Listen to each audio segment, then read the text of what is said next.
ప్రభునందు అత్యంత ప్రియులైనటువంటి మా ప్రియులందరికీ ప్రభునాన మీకు మా శుభావందనలు తెలియజేస్తున్నాం. ఈ దినమున మన యొక్క బైబిల్ పఠనము ప్రసంగి గ్రంథం 7:8 ఆధారం చేసుకొని కార్యారంభం కంటే కార్యాంతము మేలని ఈ మాటను బట్టి మనం కొన్ని దినముల నుండి మనం తలస్తున్నటువంటి లేఖనాలు మనం ఎరుగుదాం. యెహెజ్కేలు గ్రంథము మరి కొన్ని అధ్యాయాలు లేక 36, 37, 38 అధ్యాయాలు ఉన్నటువంటి భాగాన్ని మనం చూస్తూ వచ్చినాము. ఎందుకంటే సర్వ ప్రజలు కూడా యెరూషలేము మీదకి దండెత్తి రావడము, తిరిగి వారందరినీ వారి పక్షంగా దేవుడే వారితో యుద్ధం చేసి ఇశ్రాయేలును రక్షించటము. ఈ విషయం ఏం చూపిస్తుందంటే ఇశ్రాయేలు యొక్క ప్రజలందరి ఎరగవలసినటువంటి విషయము, తిరిగి సర్వ ప్రజలు ఎరగవలసిన విషయం ఏంటంటే నేనే యెహోవాను నేనే అని, సర్వ సృష్టికి ఆయనే దేవుడు అని తెలుసుకున్నట్లని ఈ విషయాన్ని మనం చదువుతూ వచ్చినాం. ఈ దినంలో కూడా యెహెజ్కేలు గ్రంథము 39వ అధ్యాయము మొదటి నుండి కూడా ఈ విషయాలను మనం తలస్తే గొప్ప సంగతులు రాయబడ్డాయి. ఇప్పుడు ఈ విషయాలని మీరు చదువుకోండి. ఎందుకంటే తిరిగి మొదటి వచనంలో 39వ అధ్యాయం మొదటి వచనం, మరియు నరపుతుడా గోగును గూర్చి ప్రవచనం ఎత్తిట్లాను, ప్రభువు యెహోవా సెలవిచ్చినది ఏమనగా, రోషునకును మెషెకును తుబాలకు అధిపతి గోగు నేను నీకు విరోధిని. ఇది మనము గత దినాలు చూస్తూ వచ్చినాము. వీళ్ళందరినీ కూడా యెరూషలేము మీదికి వారు వచ్చినారు. తిరిగి వారికి జరిగినటువంటి యొక్క సంగతి, అంతేకాకుండా ఇక్కడ 2వ వచనం, నిన్ను వెనుకకు తిప్పి నడిపించి ఉత్తర దిక్కున దూరంలోనున్న నిన్ను బయలుదేరజేసి ఇశ్రాయేలు పర్వతములకు రప్పించి నీ ఎడమ చేతిలోనున్న నీ వింటిని కింద పడగొట్టెదను, నీ కుడి చేతిలోనున్న బాణములను కింద పడవేసేదను, నీవును నీ సైన్యమును నీతోనున్న జనులందరూ ఇశ్రాయేలు పర్వతాల మీద కూలుదురు, నానా విధమైన క్రూర పక్షులకును దుష్ట మృగములకును ఆహారమగుదురు. ఇది జరగబోయేటువంటి సంగతి నీవు పొలముల మీద కూలుదువు, నేనే మాట ఇచ్చున్నాను, ఇదే యెహోవా.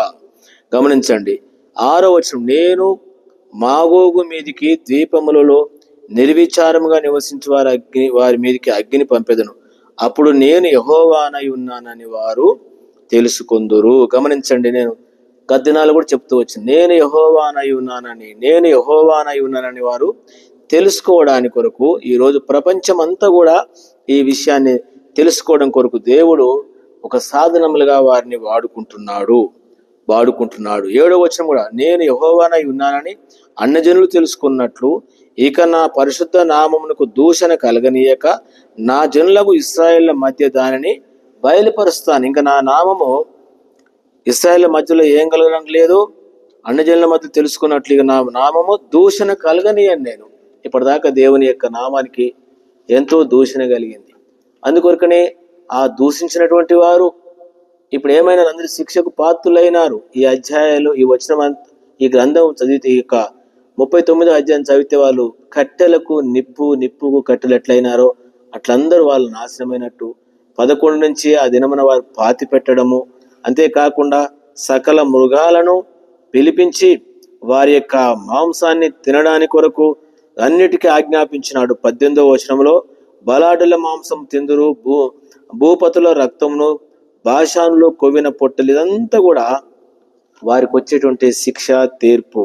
ఈ విషయాలలో దేవుని బిడ్డలుగా దేవుని ప్రజలుగా ఏ విధంగా ఉండాలనో ఇక్కడ ఒక చిన్న మాట ఉండేది మీకు నేను గుర్తు చేస్తూ ఉన్నాను.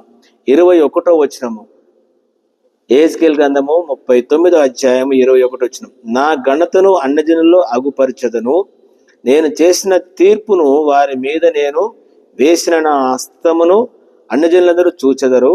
ఆ దినము మొదలుకొని నేనే తమ దేవుడనైన యెహోవానై ఉన్నానని ఇశ్రాయేలీయులు తెలుసుకుందరు. ఇదంతా చూసినటువంటి వారు మనము కూడా మన జీవితంలో దేవుని కార్యాలను ఎన్నో చూస్తూ ఉన్నాం, ఎన్నో సంఘటనలను వింటూ ఉన్నాం. నీవు నేను ఏ విధంగా ఉంటున్నాం, ఆయన బిడలముగా ఏ విధంగా జీవిస్తూ ఉన్నాము ప్రియులారా? ఇన్ని సంగతులను మనకు పరిశుద్ధ గ్రంథంలో రాయబడ్డాయి. మన దేవుడు చేసినట్టు గొప్ప కార్యాలు, మహత్కార్యాలు ఎన్నో ఉన్నాయి. మన జీవితాల్లో చేసేటివి కూడా ఉన్నాయి. ఇవన్నీ చూస్తున్నట్టు మనము ఏ విధంగా ఉంటున్నాం? అందుకని ఏమంటాడు, తమ దేవుడైన యెహోవానై ఉన్నానని ఇశ్రాయేలీయులు తెలుసుకుందనట. నీవు నేను ఏం తెలుసుకున్నాం? చివరి దినాలలో ఉంటున్నాం. ఎంతవరకు నువ్వు నేను ఆ ప్రభు కొరకు జీవిస్తూ ఉన్నాం? 23వ వచనం కూడా గుర్తుపెట్టుకుందాం. మరియు ఇశ్రాయేలును తమ దోషమును బట్టి చెరలోనికి పోయిరనియు వారు విశ్వాసఘాతకులైనందున నేను వారికి పరాజ్ముకుడునై వారు ఖడ్గం చేత కూలునట్లు వారిని బాధించు వారికి అప్పగించిననియు అన్యజనులు తెలుసుకొందురు. గమనించినారా? ఇశ్రాయేలు ఏమైపోయినారు? ఎందుకు దోషులైనారు? ఎందుకు వారు శిక్ష వెళ్ళినారు? ఎందుకు చెరలోనికి వెళ్ళినారు? ఇప్పుడు బబులోను చెరలో ఉన్నారు. వాళ్ళు ఎందుకు వారికి ఆ గతి పట్టింది? ఎందుకు ఆ పరిస్థితి అని అంటే వారు దేవుని విషయంలో ఏమైనారంట? విశ్వాసఘాతకులైనారు అంట. విశ్వాసఘాతకులైనారు. 24వ వచనంలో వారి అపవిత్రతను బట్టి తమ అతిక్రమ క్రియలను బట్టి నేను వారికి పరాజ్ముకుడినైతును. ఎవరైతే దేవునికి విరోధంగా, అపవిత్రంగా, మోసంగా, ఈ లోక సంబంధంగా జీవిస్తే దేవుడు వారికి పరాజ్ముకుడు అంటే ముఖం తిప్పుకున్నవాడుగా ఉన్నాడు. ముఖం తిప్పుకున్నటువంటి వాడు ముఖం వెనక పెట్టుకుంటాడు, వైపు చూడనటువంటి వాడిగా ఉండు. కాబట్టి ఏ దినంగా ఉంటున్నాం, లేక ఏ విధంగా ఉంటున్నాం మనము? వాళ్ళు ఏమైనారంటే విశ్వాసఘాతకులైనారంట. అయినా దేవుడు కనికరించి 25వ వచనం ప్రకారం కావబట్టి ప్రభువు యెహోవా సెలవిచ్చింది ఏమనగా, నా పరిశుద్ధ నామమును బట్టి రోషం గలవాడిన యాకోబు సంతతి వారిలో చెరలో నుండి రప్పిస్తాను, ఇజ్రాయేల్ అందరిలో జాలి పడదాను. చూసినారా? అలాంటి వారి విషయంలో జాలి పడ్డాడు. ఈ రోజు కూడా నీకు నాకు జాలి పడుతున్నాడు. అందుకనే మన ముందు ఎన్నో సంగతులు జరుగుతున్నాయి. చూస్తున్నటువంటి మనము ఇంకా విశ్వాసఘాతకులంగా మనం జీవించకూడదు. తిరిగి 25 నుండి 29 వరకు గొప్ప సత్యాలను రాయబడ్డాయి. వారి పక్షంగా దేవుడు ఏ విధంగా చేయబోతున్నాడో. ఇశ్రాయేలు అందరిలో జాలి పడదను, వారు నా ఎడల తాము చూపిన విశ్వాసఘాతకమును తమ అవమానమును భరించుదురు. నేను అన్యజనుల నుండి వారిని సమకూర్చి వారి శత్రుల దేశంలో నుండి రప్పించిన తర్వాత వారు సురక్షితంగా నిర్భయముగాను తమ దేశములో నివసింతురు. వారి యందు అన్యజనులు అనేకములు ఎదుట నన్ను పరిశుద్ధపరచుకుంది. అన్యజనులోనికి వారిని చెరగా పంపిన వారిలో ఎవరిని ఇకను అచ్చట ఉండనీయక తమ దేశమునకు వారిని సమకూర్చిన సంగతి బట్టి నేను యెహోవానై ఉన్నానని వారు తెలుసుకుందరు. గమనించినారా? నేను యెహోవానై ఉన్నానని. ఇక వారికి నేను పరాజ్ముకుడను ఉండను. 29లో అంటాడు, అప్పుడు నేను ఇశ్రాయేలు మీద నా ఆత్మను కుమ్మరించదను. గమనించినారా? ఇంతకుముందు అధ్యాయాలు కూడా చూసినాం మనము. శుద్ధ జలము అని చూసినాం. అంతేకాదు వారికి రాతి గుండె తీసేసి మాంసపు గుండెనిస్తానన్నాడు. ఇక్కడేమంటాడంటే నా ఆత్మను కుమ్మరిస్తాను, నేను ఇంకా వారికి ముఖం తిప్పుకోను. కాబట్టి ఎందుకు వారికి ఆ శిక్ష వచ్చినది అని అంటే వారు విశ్వాసఘాతకులైనారు. ఈ చిన్న మాటను గురించి కొన్ని విషయాలు నేను మీకు గుర్తు చేస్తాను. చివరి దినాలలో ఉన్నాం. ఈ దినాలు ఎట్లాంటిది అంటే విశ్వాసఘాతకులుగా ఉన్నటువంటి విషయాలు. విశ్వాస విషయాలకు వస్తే ప్రభు నాకు ఇచ్చిన తలంపును బట్టి 4 భాగాలుగా మనం గమనించగలం. భక్తులు చాలా విషయాలు చెప్పొచ్చు, కానీ ఒకటంటే విశ్వాసఘాతకులు అంట. దీనికంటే ముందున్నటువంటి విషయాలు ఏంటంటే, ఒకటి అవిశ్వాసి, రెండవది అల్ప విశ్వాసి, మూడవది విశ్వాసి, నాలుగవది విశ్వాసఘాతకులు అంట. అంటే వీది ఏ స్థాయి? ఈ రోజుల్లో ఏ స్థాయిలో ఉన్నాము మనము? ఒకప్పుడు మనము అవిశ్వాసులము, అంటే దేవుణ్ణి నమ్మనటువంటి వారం. దీని గురించి నేను కొన్ని విషయాలు నేను మీ గ్రహింపులు తీసుకున్నాను. ఏ తలంపులో ఉంటున్నాం? ఇన్ని చూసినటువంటి మనము వాళ్ళు విశ్వాసఘాతకులని మళ్ళా మనము వెనక్కి వచ్చినాం. ఇన్ని అధ్యాయాలు మనం వేసుకెళ్ళగా చదువుకుంటూ వచ్చినాక 39వ అధ్యాయంలో ఆ మాటను చూస్తూ వచ్చినాం. కాబట్టి కొన్ని భాగాలు నేను మీ గ్రహింపులను తీసుకుని వస్తున్నాను. గమనించండి. అవిశ్వాసి అన్నాడు. ఏంటిది అవిశ్వాసి లక్షణాలు అంటే? మీరు తలంచండి, బైబిల్లో చాలా ఉన్నాయి, కానీ అట్లా కొన్ని మాట్లాడి నేను మీకు గుర్తు చేస్తూ ఉంటాను. యోహాను సువార్త 20వ అధ్యాయంలో తోమా గురించి ప్రభువు మాట్లాడతాడు. 26లో 8 దినములైన తర్వాత ఆయన తన శిష్యులు మరలా లోపల ఉన్నప్పుడు తోమ వారితో కూడా ఉండెను. తలుపులు ముయ్యబడి ఉండగా యేసు వచ్చి వారి మధ్య నిలిచి, మీకు సమాధానం కలుగును గాక. తరువాత తోమాను చూసి, నీ వేలు ఇటు చాచి నా చేతులు చూడుము, నీ చెయ్యి చాచి నా ప్రక్కలో ఉంచుము. అవిశ్వాసివి కాక విశ్వాసివై ఉండు. అవిశ్వాసి అంటే ఏమి లేదు, నేను ఆయన చేతుల్లో ఏలు పెట్టి చూస్తేనే నమ్ముతాను అంటే అవిశ్వాసి, ఏమి లేనివాడు. అందుకనే విశ్వాసము లేనివాడు. విశ్వాసం ఈ రోజుల్లో ఒకప్పుడు మన స్థాయి కూడా ఏంటిదంటే అవిశ్వాసులము, విశ్వాసం లేని వాళ్ళము. తిరిగి మనం విశ్వాసులమైనాము. విశ్వాసం ఒక్కసారే కాలే, ఏమైనాము? అల్ప విశ్వాసి. మత్తయి సువార్త 14వ అధ్యాయంలో ఈ విధంగా రాయబడి ఉంటుంది. 14వ అధ్యాయం గమనించండి. 14వ అధ్యాయము మత్తయి సువార్త 14లో ప్రభువు నీళ్ళ మీద నడిచొస్తున్నాడు రాత్రి వేళ. వారు భూతం అనుకొని భయపడ్డారు. కాదు, నేనే, భయపడకూడని దేవుడు వారితో చెప్పినప్పుడు పేతురు అన్నాడు కదా, నీవే అయితే నీళ్ళ మీద రావడానికి నాకు ఆజ్ఞాపించుమన్నాడు. 27 అంటాడు, వెంటనే యేసు ధరించుకు నేనే భయపడకూడదు చెప్పగా పేతురు ప్రభా నీవే అయితే నీళ్ళ మీద నడిచి నీ వద్దకు రావడం నాకు సెలవిమ్మన్నాడు. ఆయన రమ్మనగానే పేతురు ధోని దిగి యేసు వద్దకు వేటకు నీళ్ళ మీద నడిచాను గాని గాలిని చూసి భయపడి మునిగిపోసాగి ప్రభువా నన్ను రక్షించమని కేకలు వేసాను. వెంటనే యేసు చేయి చాపి అతన్ని పట్టుకొని, అల్ప విశ్వాసి ఎందుకు సందేహపడతా? అల్ప విశ్వాసి, గమనించండి, ఏ విశ్వాసి? కాబట్టి మొదటిది అవిశ్వాసి, ప్రభు నాకు ఇచ్చిన తలంపు. రెండవది అల్ప విశ్వాసి, అంటే ఒక్కసారి మనం పూర్తిగా విశ్వాసం కాలేదు.